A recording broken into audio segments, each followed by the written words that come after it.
അങ്ങനെ ഇത്രയും കാലം ചെയ്യാത്ത കുറ്റത്തിന് ഞാൻ ശിക്ഷ അനുഭവിച്ചു.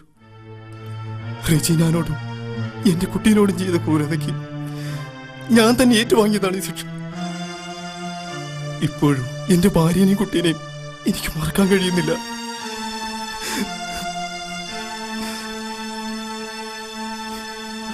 ഈ ജന്മത്തിൽ ഇനി എനിക്കവരെ കാണാൻ കഴിയുമെന്നറിയില്ല. തീർച്ചയായും കാണാൻ മാത്രമല്ല, ഒന്നിച്ച് ജീവിക്കാനും കഴിയും. അതിനുവേണ്ട എല്ലാ സഹായവും ഞാൻ ചെയ്യാം. പിന്നെ ശിക്ഷയുടെ കാലാവധി കഴിയാറായില്ലേ? എത്രയും പെട്ടെന്ന് നിങ്ങളെ പുറത്തു കൊണ്ടുവരാനുള്ള എല്ലാ വഴികളും വേണ്ടപ്പെട്ടവരെ കണ്ട് ശരിയാക്കിക്കൊള്ളാം. എന്നാ ശരി, ഞാൻ നിങ്ങളെ ഇടയ്ക്ക് വന്ന് കണ്ടോളാം.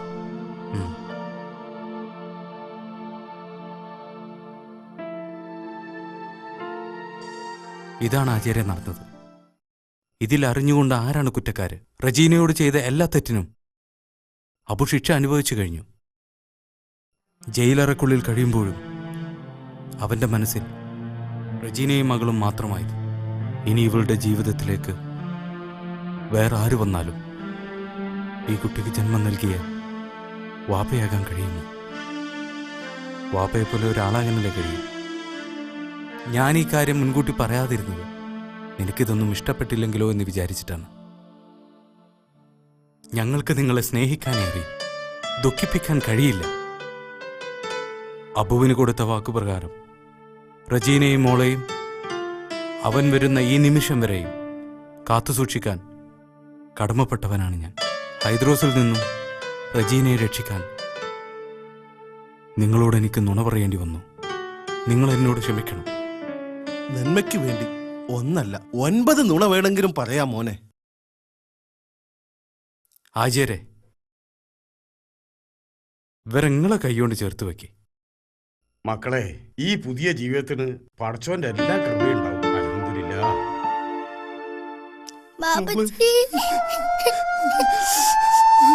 മക്കളെ, നമ്മൾ ഇഷ്ടപ്പെടുന്നതിലും നമ്മളെ ഇഷ്ടപ്പെടുന്ന ആളിന്റെ കൂടെയാണ് ജീവിക്കേണ്ടത്. ആ ജീവിതത്തിന് സുഖം ഉണ്ടാവും.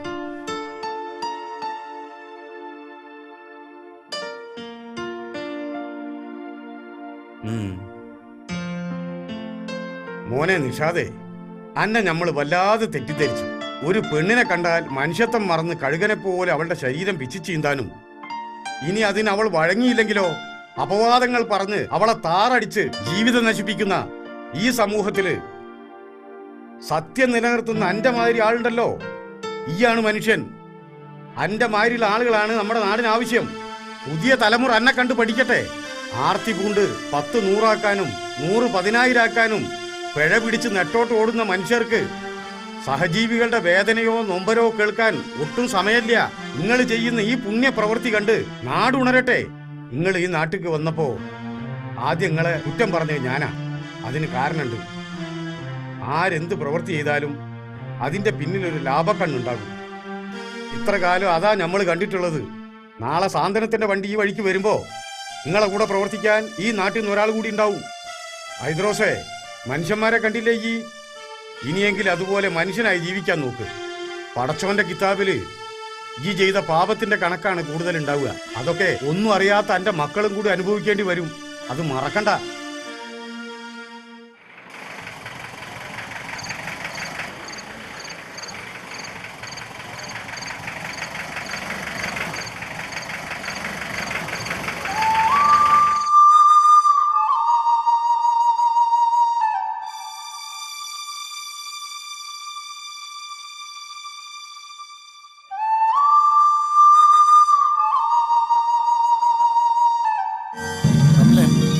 റംലേ,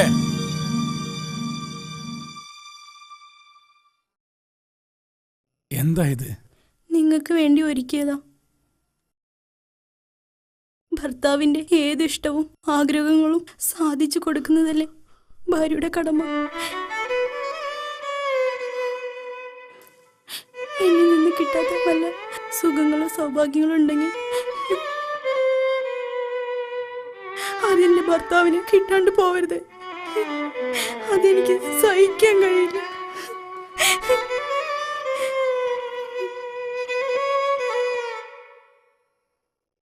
എവിടെ പുതുപെണ്ണ്? വീരാൻ പറഞ്ഞല്ലോ നിങ്ങൾ കൂട്ടിക്കൊണ്ടുവരുന്ന്. ഞാൻ കാത്തിരിക്കുകയായിരുന്നു.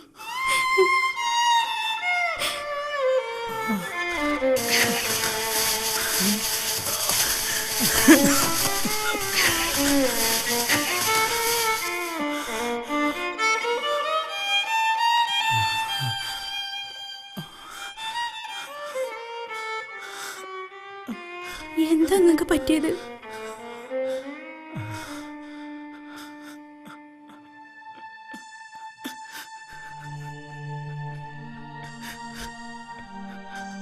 ഇതുകൊണ്ട് എന്നെ തല്ല്.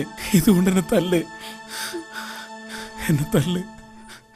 സൗന്ദര്യം എന്ന് പറയുന്നത് തൊലി വെളുപ്പോ ചുണ്ട് ചുവന്നതോ അല്ല. മനസ്സിനാണ് സൗന്ദര്യം വേണ്ടത്. അതും സ്നേഹത്തിന്റെ സൗന്ദര്യം. അതെനിക്ക് മനസ്സിലാക്കാൻ കഴിഞ്ഞില്ല.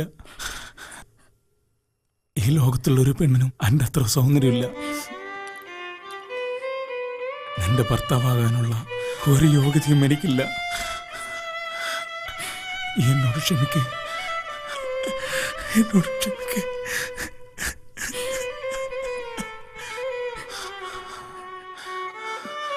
നീ എന്ന് പറഞ്ഞില്ലേ നമ്മുടെ കുട്ടിക്ക് ഈ അവസ്ഥ വന്ന നിങ്ങൾ പോയി അന്വേഷിക്കൂലെന്ന്. അതിനി ഉണ്ടാവാൻ പാടില്ല.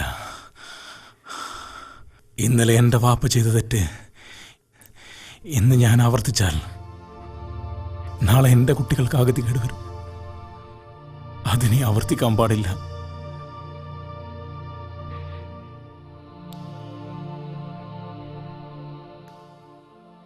നിനക്കെന്നോട് ദേഷ്യമുണ്ടെങ്കിൽ ആ ചെരുപ്പെടുത്ത് 2 തല്ല് തല്ലിക്കോ.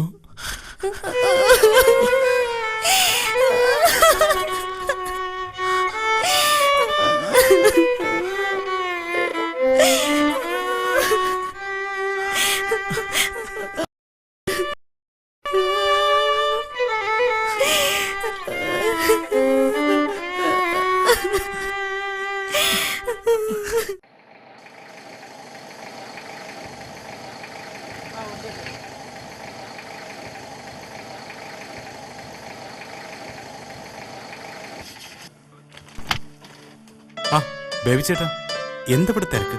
നാരായണേട്ടന് മരുന്ന് കഴിഞ്ഞില്ലേ? ഇത് കൊടുത്തേക്ക്. ഞങ്ങൾ നിങ്ങളെ കാത്തിരിക്കുകയായിരുന്നു. എടാ ഉവ്വേ, ഇതാ അവര് വന്നു. ഇങ്ങ് കൊണ്ടുവന്ന് കൊടുക്കടാ.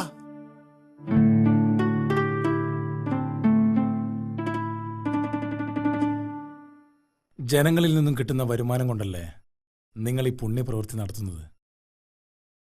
ഇത് ഞങ്ങളുടെ നാടിന്റെ വകയാണ്. ഞങ്ങൾക്കും ഇതിൽ ചേരാൻ പറ്റുമോ?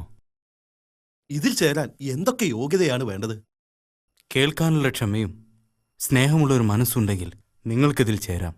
ഏതായാലും അടുത്തൊരു ദിവസം ഇതിനെക്കുറിച്ചുള്ളൊരു ബോധവൽക്കരണ ക്ലാസ് ഇവിടെ സംഘടിപ്പിക്കാം. അതിലെല്ലാവരും പങ്കെടുക്കണം. എന്നാ പോട്ടെ. ആ